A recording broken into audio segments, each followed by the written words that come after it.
Hello students, how are you? I hope you are fine, perfect, you are doing great. आज हम पढ़ने वाले हैं इनपुट आउटपुट रीडायरेक्शन के बारे में। तो लाइनेक्स वाले चैप्टर में ये एक बड़ा ही इम्पोर्टेंट टॉपिक है, इनपुट आउटपुट रीडायरेक्शन। तो सबसे पहले डेफिनेशन पार्ट, ओवरव्यू इसके बारे में। इसको समझने के लिए हम ये डेफिनेशन पढ़ते हैं, फिर आप इसको इजीली समझ पाएंगे। The basic work flow of any Linux command is that it takes an input from standard input device that is keyboard and gives an output to standard output device that is screen, and with redirection you can change the standard input output devices। जो Linux का by default flow है commands को execute करने का, वो ये है कि ये इनपुट लेता है स्टैंडर्ड इनपुट डिवाइसेस से जैसे कीबोर्ड, और आउटपुट देता है कमांड की स्टैंडर्ड आउटपुट डिवाइस को जैसे कि स्क्रीन होती है। बट इनपुट आउटपुट रीडायरेक्शन से हम क्या कर सकते हैं, ये दोनों चीज़ें जो स्टैंडर्ड इनपुट है या फिर स्टैंडर्ड आउटपुट है, दोनों को चेंज कर सकते हैं। ऐसा हम इनपुट को फाइल के थ्रू भी दे सकते हैं और आउटपुट को फाइल में भी शो कर सकते हैं, किसी डिवाइस को भी दे सकते हैं, जैसे स्पीकर को दे सकते हैं आउटपुट, अगर ऑडियो टाइप की आउटपुट है तो ये सब कैसे होता है इनपुट आउटपुट रीडायरेक्शन से।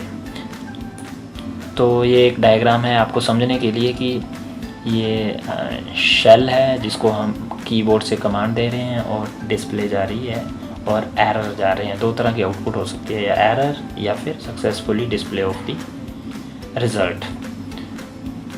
तो हम पहले आते हैं आउटपुट रीडायरेक्शन में। तो आउटपुट रीडायरेक्शन में क्या हो सकता है कि आपकी आउटपुट बाय डिफ़ॉल्ट कहाँ जाती है, स्क्रीन में। तो हम क्या करेंगे, अब स्क्रीन की जगह आउटपुट कहाँ भेजेंगे, फाइल में भेजेंगे। तो यहाँ हम देखिए कि आउटपुट रीडायरेक्शन में होता क्या है। The greater than symbol is used for redirection, for output redirection, ठीक है।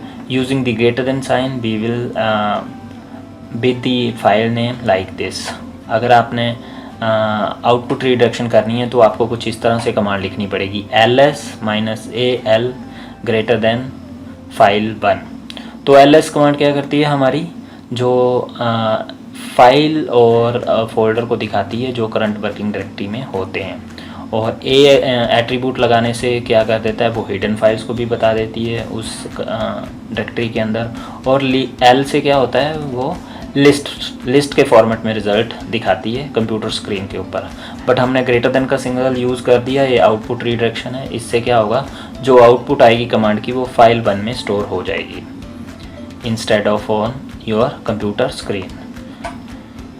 You can redirect standard output not just files but also devices. आप डिवाइस में भी रीडायरेक्ट कर सकते हैं, ज़रूरी नहीं है कि आप फाइल में करो। फिर नेक्स्ट आता है इनपुट रीडायरेक्शन। इसमें क्या होता है, less than symbol is used for input redirection। Using less than symbol you can give the file name of। तो यहाँ क्या हो रहा है कि हम input less than और फाइल का नाम, in this shell command instruct the shell to read input from the file called file1 instead of keyboard। तो यहाँ पे क्या हो रहा है कि शेल की कमांड को रीड करने के लिए कमांड की जगह पे फाइल में से कमांड को उठाना पड़ेगा इंस्टेड ऑफ हम कमांड वहाँ पे लिखे। तो कमांड कहाँ लिखी होंगी, फाइल के अंदर। वो फाइल के अंदर से कमांड को लेगा और उनका रिजल्ट हमें दिखा देगा। तो नेक्स्ट है एरर रीडायरेक्शन। एरर रीडायरेक्शन भी हो सकता है अगर आउटपुट जनरेट नहीं होती है, कोई एरर आ जाता है। तो बाय डिफ़ॉल्ट जो एरर जाते हैं वो स्क्रीन पे जाते हैं, बट हम उन एरर को क्या कर सकते हैं, फाइल में भी दिखा सकते हैं। तो ये है हमारा माई प्रोग्राम, और टू ग्रेटर देन ये यूज़ करना है हमने, और एरर फाइल। टू और ग्रेटर देन सिंबल यूज़ करेंगे हम एरर रीडायरेक्शन के लिए। तो इससे क्या होगा, जब माई प्रोग्राम में अगर कोई एरर आ जाता है तो वो एरर का रिज़ल्ट स्क्रीन पे ना शो होकर एरर फाइल में शो हो जाएगा। तो that's all for input output redirection.